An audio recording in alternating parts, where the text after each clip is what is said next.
कालिदास ओ कालिदास, कालिदास ओ कालिदास, कालिदास ओ कालिदास, कालिदास ओ कालिदास।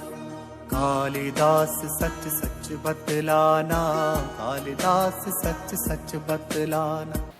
पुरा कवीनां गणना प्रसंगे कनिष्ठिकाधिष्ठित कालिदास अध्यापित तुल्य कवेर भावान अनादिकाशार्थवती बभूव।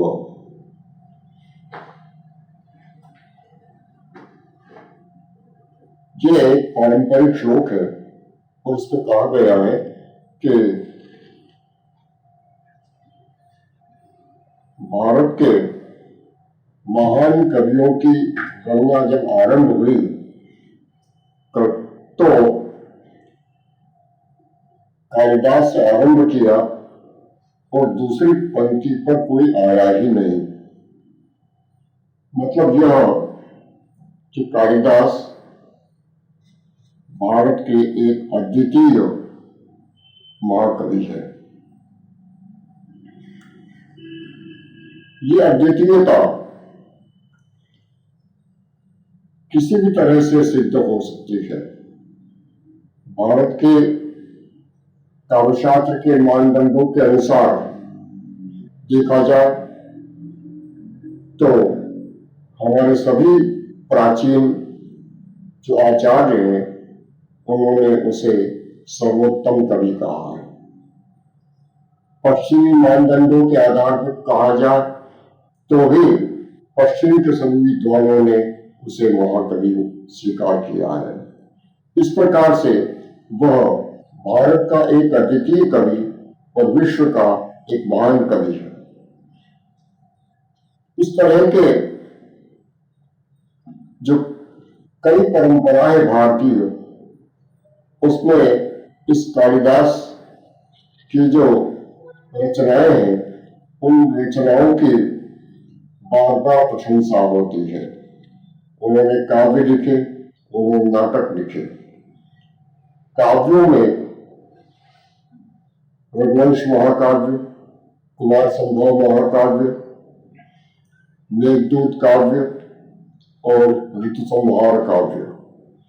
नाटकों में अभिज्ञान शाकुंतलम, विक्रमोर्वशीयम और मालिकाग्निमित्रम।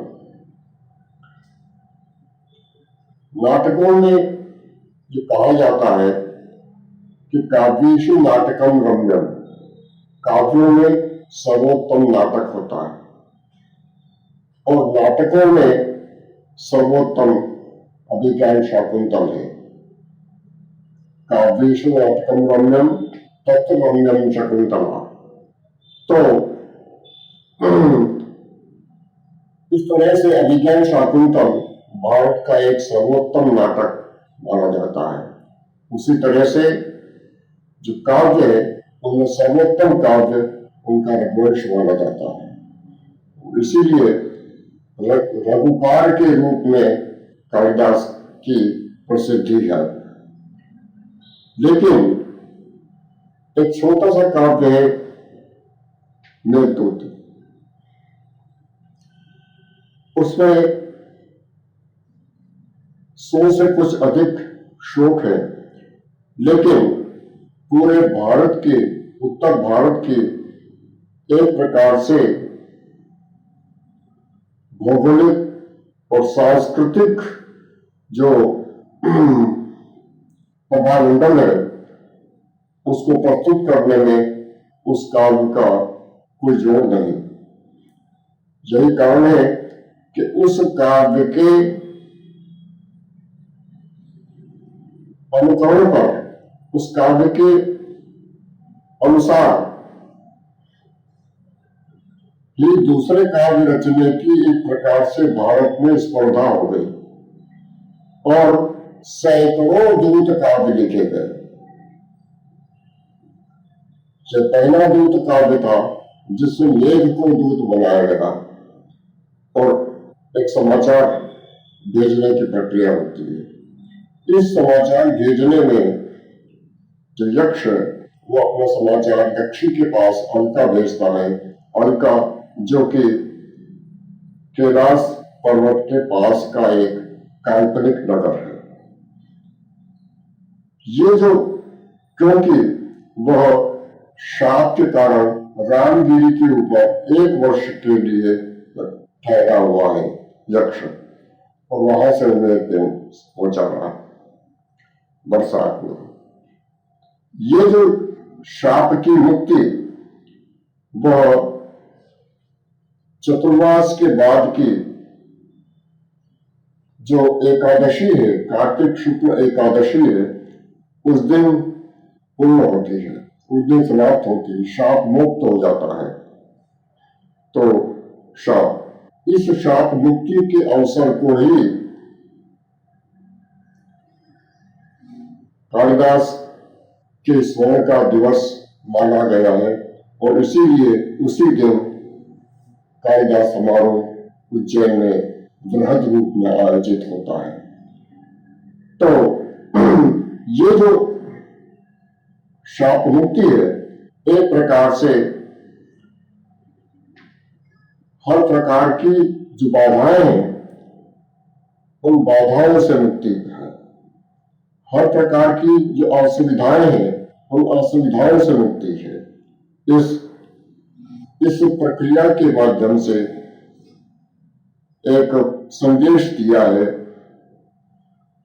कालिदास ने कि किस तरह से एक राष्ट्र के प्रति अपनी सद्भावना प्रकट करना चाहिए, भूमि के प्रति, भूमि पे निवास करने वाले जन के प्रति और उसकी संस्कृति के प्रति, ये तीनों मिल करके ही राष्ट्र बनता है। उस राष्ट्र के प्रति समर्पण का भाव उससे प्राप्त होता है। दूसरा यह है कि कालिदास ही ऐसा कवि है जो अपने नाटकों और काव्यों में कई बार कहता है कि जो भूमि है, इस भूमि की सुंदरता, इसकी रमणीयता तो स्वर्ग से भी बढ़कर है। जब आकाश से उतरता हुआ इंद्र का सारथी मातली आता है तो पृथ्वी को देख करके वो कहता है स्थानांतर स्वर्ग, लगता है स्थान बदल करके स्वर्ग यही आ गया है।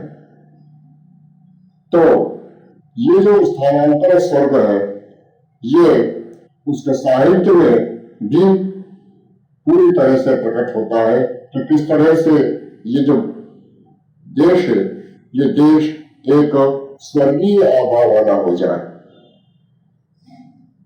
ऐसा जो महान कवि है, उस महान कवि ने सब तरह के साहित्य की रचना की। उसने महाकाव्य लिखे,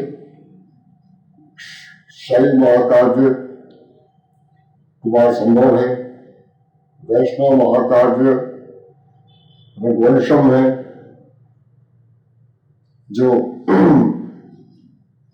मेघदूत है, वह एक प्रकार से लोक धारा की भावना को लेकर के है, और देश की जो प्राकृतिक छटा है उसको प्रकट करने के लिए ऋतु संहार काव्य है।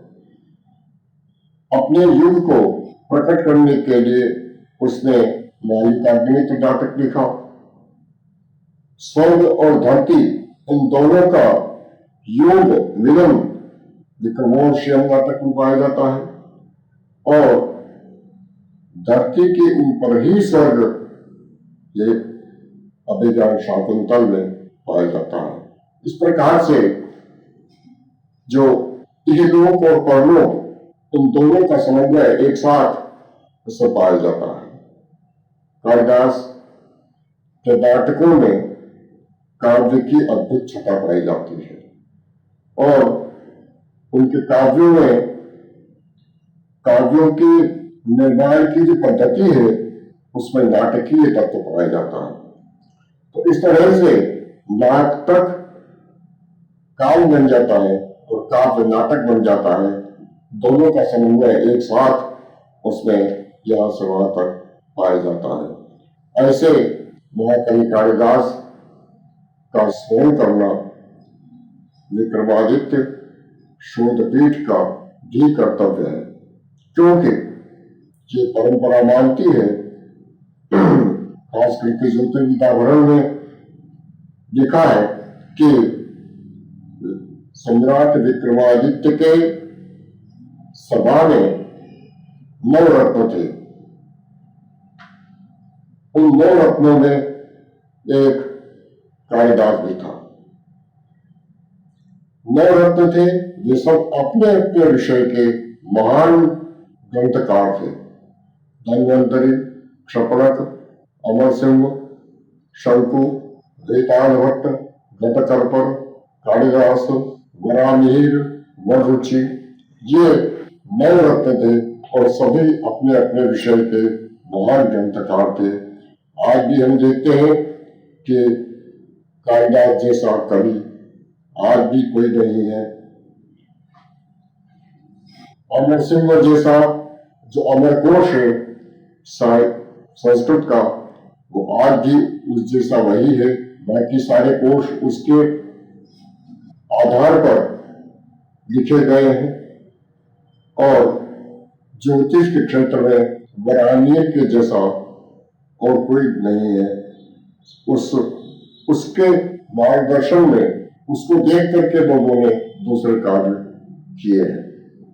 तो इस तरह से एक अद्वितीय जो प्रतिभाएं थी, उन प्रतिभाओं का समुच्चय विक्रमादित्य की सभा में पाया जाता है। और विक्रमादित्य के मार्गदर्शन में उन्होंने इतनी सुख सुविधाएं प्राप्त कर ली थी कि उन्होंने सर्वोत्तम लिखा। ऐसा सर्वोत्तम जो उस काल का नहीं था, बल्कि हर युग का था, हर देश के लिए था। वो किसी देश के लिए और किसी काल से बंधा हुआ उनका साहित्य नहीं है। वो सार्वकालिक है, सार्वदेशिक है। और ये सार्वदेशिकता और ये सार्वकालिकता ही उसको महान बनाती है। और इसीलिए सम्राट विक्रमादित्य भी महान है, क्योंकि ऐसी प्रतिभाओं को खोज करके उन्होंने अपने साथ में रखा और उनको आश्रय दिया। ऐसे कालिदास, ऐसे विक्रमादित्य। कालिदास विक्रमादित्य की सभा का एक रक्त था, यह तो मान्य है। लेकिन वो इतना लोकप्रिय था कि जिस प्रकार कालिदास की कथा, विक्रमादित्य की कथाएं जन जन में प्रचलित है, भिन्न भिन्न प्रकार की, उसी प्रकार से कालिदास की भी कथाएं जन जन में प्रचलित है। और यहाँ तक उसकी लोकप्रियता है कि देश के अनेक राज्यों में उन कालिदास के स्मारक प्राचीन काल से बने हुए हैं। और ये माना जाता है कि कालिदास हमारे यहाँ का था। उड़ीसा वाले कहते हैं कि कालिदास हमारे यहाँ का था। वहाँ कालिदास का मंदिर बना हुआ है प्राचीन, और उसमें पूजा होती है। बिहार में कालिदास का एक पूरा गांव है और वहां पर एक देवी का स्थान है, और कहा जाता है कि यहीं पर आकर के आराधना उसने की थी और यहीं पर उसने विद्या प्राप्त की थी। और वहां एक खेत बताया जाता है कि उस खेत से लेकर के मिट्टी लेकर के और बच्चों को दी जाती है ताकि वो बुद्धिमान बने। तो ये परंपराएं जो है देश में अलग अलग क्षेत्रों में व्याप्त होती है, और व्याप्ति से उसकी जो लोकप्रियता है वो लोकप्रियता सिद्ध होती है। उससे सार्वकालिकता और सार्वदेशिकता उसकी सिद्ध हो। ऐसे अवसर पर इन संस्कृति विभाग को हम धन्यवाद देते हैं।